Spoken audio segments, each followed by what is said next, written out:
Hey community leaders, welcome to Be What's Possible in 90 Seconds. We are here in the archive room of 2 Folsom, which is why we have all this exciting stuff behind us. And I have the honor of interviewing Keith White, SVP of Loss Prevention and Corporate Administration. Keith, thanks for joining us. Thank you for having me.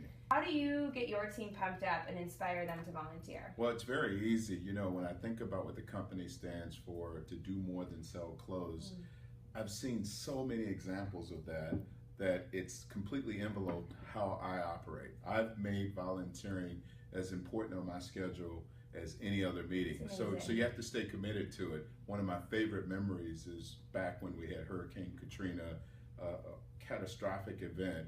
Old Navy used a portion of their store managers conference, they held it in New Orleans, where we sent busloads of volunteers to the Hurricane Katrina site literally months after it had happened. So we're all dressed in these hazmat suits, we got plastic gloves on, and we were there doing real volunteering. And what I found is that it creates a capacity for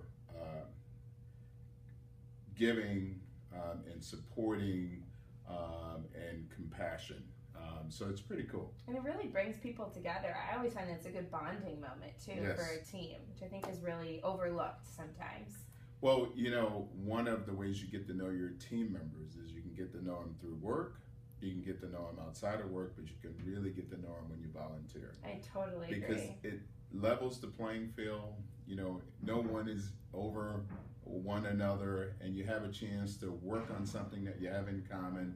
You're doing good for others, and in the process, you get to know each other at a much deeper level. Yep, I completely agree. I know you personally are super invested in the community. You're a big-time volunteer. What drives you personally?